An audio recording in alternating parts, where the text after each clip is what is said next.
વધુ એક સમાચાર અમદાવાદ ખાતેથી મળી રહ્યા છે કે જ્યાં હિન્દુ મુસ્લિમના લગ્નને લઈ બબાલ મેહુલ દુધરેજિયા ફોનલાઈન પર જોડાયા છે। જી મેહુલ, સમગ્ર ઘટના સામે આવી કે જ્યાં હિન્દુ છોકરીને મુસ્લિમ છોકરા સાથે લગ્ન કરવા હતા અને કોર્ટમાં હાજર થતા હિન્દુ સંગઠનોના ટોળા પણ ઉમટી પડ્યા છે। શું સમગ્ર ઘટના છે અને હાલની પરિસ્થિતિ શું?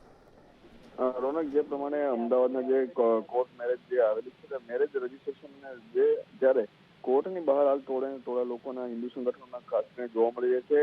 આ લવ જેહાદની જે ઘટના અત્યારે કહેવામાં આવેલી છે, તેનો દીકરીનો જે પરિવાર છે, તેના કાકા છે, તેઓ પણ અત્યારે કોર્ટમાં પહોંચી ચૂક્યા છે। સૌથી મહત્વની વાત એ જે બહિયલ જે કોલેજ આવેલી છે, ત્યાં યુવતી ભણતી હતી, ત્યાં પ્રેમ સંબંધ હોવાના લીધે આજે વહેલી સવારે 9:30 વાગે વકીલના કપડાં પહેરાવીને યુવતીને કોર્ટમાં હાજર કરવામાં આવી છે। કોર્ટ સામાન્ય રીતે 11 વાગે ખુલે છે, પરંતુ યુવતીને 1.5 કલાક પહેલા જ લાવી દેવામાં આવી હતી। આ મામલાની જાણ છે તે હિન્દુ સંગઠનો થતા અત્યારે મોટી સંખ્યામાં સંગઠનના કાર્યકર્તા તેમજ હોદ્દેદારો કોર્ટમાં પહોંચી ચૂક્યા છે અને સાથે હોબાળો પણ થઈ રહ્યો છે।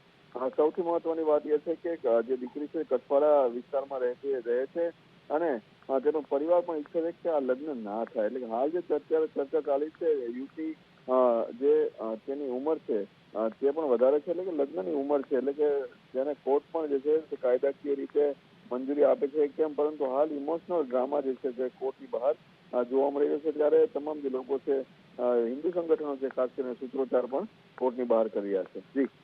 જી બિલકુલ મેહુલ, સંપૂર્ણ માહિતી બદલ આપનો આભાર। તો હાલ તો હિન્દુ સંગઠનોના ટોળા ઉમટી પડ્યા છે, સાથે યુવતીના માતા પિતા પણ કોર્ટમાં પહોંચ્યા છે અને આ ઘટનાને વખોડી રહ્યા છે।